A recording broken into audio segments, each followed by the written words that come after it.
We are back. Here's what Gene Simmons said. Gene Simmons said the exact same thing that Merle Haggard said multiple times. He said rock and roll's dead. There's no talent anymore. There's no need for it. He said you're better off just singing in the shower and learning your dance moves than practicing the guitar or learning how to play an instrument or create anything. And it's all over. And he's exactly right. And it's every form of mainstream music now, the same thing. It's just attractive people lip-syncing to stuff that people make on computers. You can literally just whatever. You don't need to be able to carry a tune anymore. There's auto-tune and pitch correction and all that software to do that now. And it works at live music, too, so now even the worst singer can sound good live. People always say, well, I saw him in concert. Well, yeah, that's because it's also fake. And it's been said about country, very true, has been said 1,000 times. But now, Gene Simmons said rock and roll is dead. That's a hell of a thing to pronounce rock and roll dead. But it's dead. Thanks, Gene Simmons. Was there any context there, any more additional detail of what he was talking about? He was being interviewed, I think, with his kid, who's probably a musician, because if your old man's a musician, you got to kind of ride that gravy train, too.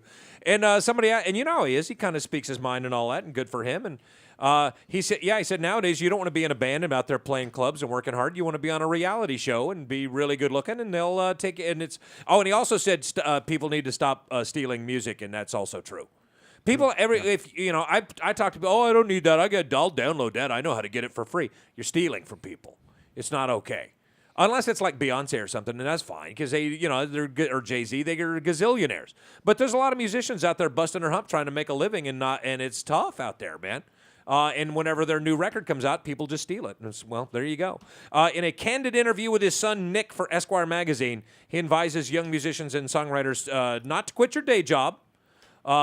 Once you had a record company on your side, they'd fund you, and that also meant when you toured, they gave you tour support. That's how we got the Beatles or the Stones or Prince or Hendrix. But he said there are still record companies, and he said it applies to pop, rap, and country. But for performers who are also songwriters, the creators for rock music, for soul, for blues, it's finally dead.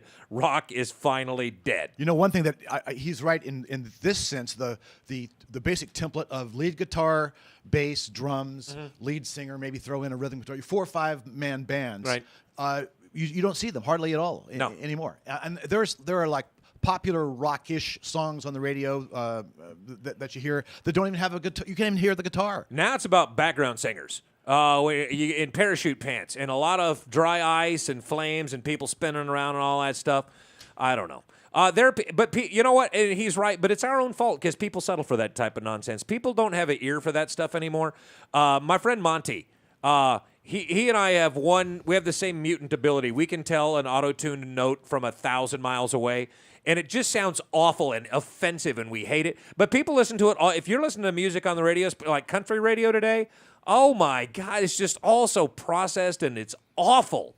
But people don't care. That's what they want to hear. So as long as they're songs about pickups and dirt roads and tight britches and whatnot, it's our own fault. We killed country. We killed rock. It all happened on our watch. Sorry, kids and grandkids.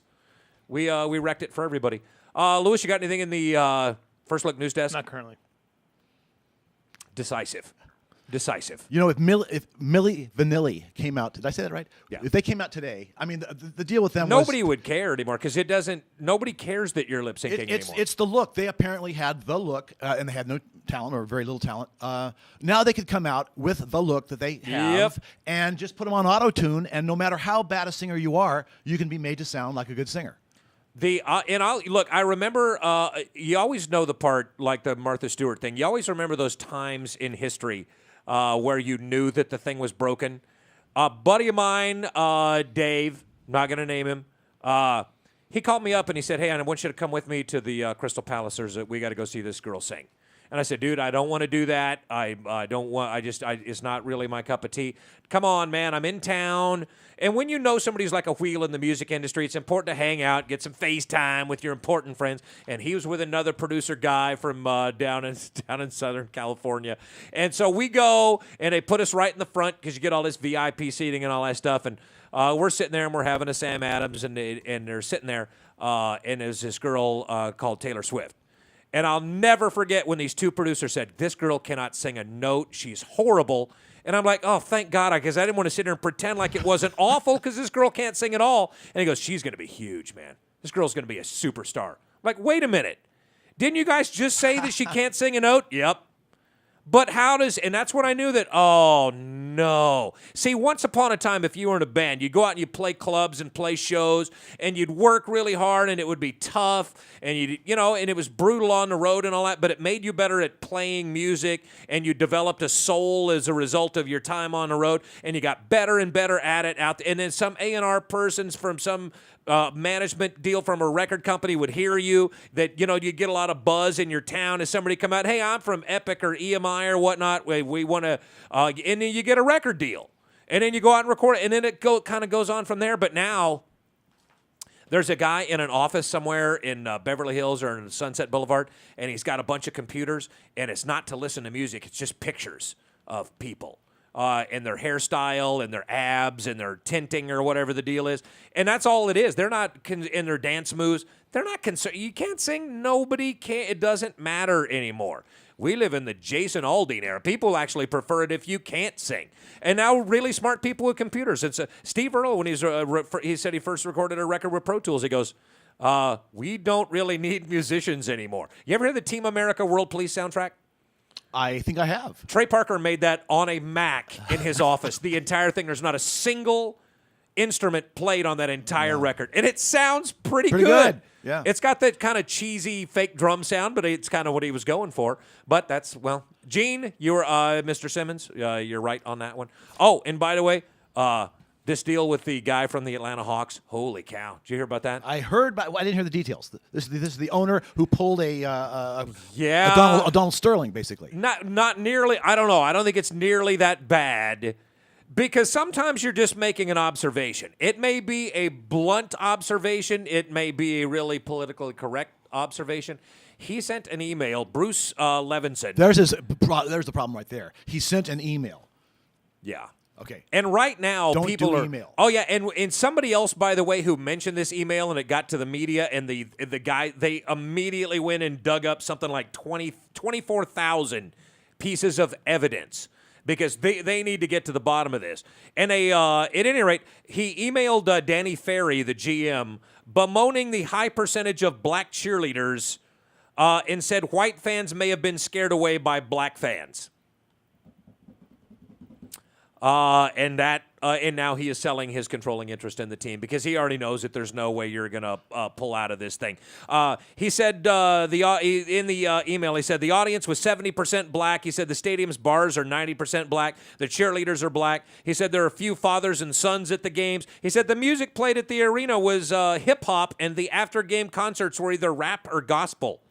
He said, I start looking around at other arenas, and it's completely different. He said, even Washington, D.C., with its affluent black community, never has more than 15% black audience. Has he noticed that the NBA players are like 85% black? I don't think he's noticed that. He must not have noticed that. Yeah. But I guarantee you he's aware of it now. Now, if you think, and so now, look, he's a very smart guy. Donald Sterling, not a very smart guy. No. But this guy is like, well, I already know how this story ends. I'm going to save everybody all the grief and sell it. And he's going to make probably $200 to $400 million profit on the sale of the team. So don't feel bad for the guy. Most people who own major sports franchises are rolled pretty deep anyway. But it does, and now a lot of people, you don't want to really notice this, but especially, you ever been to Atlanta? I have. It's hot. It's hot. It gets miserable. pretty muggy. Why do people live there? I'm sorry, go ahead. Well, it's pretty nice when it's not summertime. I was there, and it was the coldest. That's true. Yeah, I almost froze to death in Atlanta, Georgia one time. Yeah. The closest I ever came, because I was woefully unprepared for the low temps. But look, there are places around the country where there are certain realities in place. And this guy, by the way, went on to say, well, black people don't spend as much money at the concessions. They don't buy enough gear. So what do you... Yeah, I mean, what do you do? Do you want just affluent white people at your basketball games? Yes, that's what this guy is pretty much saying. Yeah. But the reality of the situation is it's just not working out. If X number, I mean, what percent? He said, I want the music, I want the food. He said, I want everything at the park or at the arena to be designed and put on for a 40-year-old white male, because that's our target demographic. Which, what he's saying is based on business reality and not necessarily on racism, but boy, do you need to put it better than that. Yeah. You can't send an email to Danny Ferry saying, get me more white cheerleaders and expect that to go over very well. And lo and behold, it is not.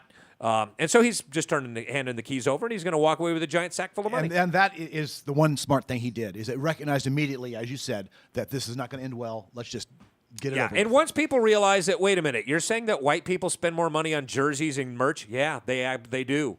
That's just the reality of it. But maybe you mention that in the elevator to Danny Ferry. Like, even if you are, oh, dude, come on, how about a couple of more Caucasian cheerleaders, man? You don't once you click send and it's there forever, they're going to ferret that out. Well, the solution to, it's true that you can identify different demographics that have certain consumer behaviors, right? Well, instead of dissing the one that does not, meet your criteria, why don't you figure out how to market to that demographic a little bit better? Bingo. But when the percentage of people in your town, it's just the reality of it. And then when you say in a 2012 email, he wrote that before his Atlanta Spirit Group bought the Hawks in 2003, thousands of tickets were being given away, mostly to the black community in an effort to make the arena appear less empty. And then he said, well, my theory is that the black crowd scared away the whites, and there's simply not enough affluent black fans to build a significant season ticket base. Wow. I think, it's interesting that in Atlanta, there's also that they're going to probably move the Braves out of the city of Atlanta to a new stadium. They've only had that stadium since '96. Wow. But, there's areas out there they think are more affluent and better for their their audience, I guess. So. And if there's one thing that we've learned from the Dallas Cowboys is that if you build a gigantic multi-billion-dollar stadium, your team will be awesome. We'll be right back on that giant lie. This is the First Look program with Scott Cox at Bakersfield.com and News Talk 1180 KERN.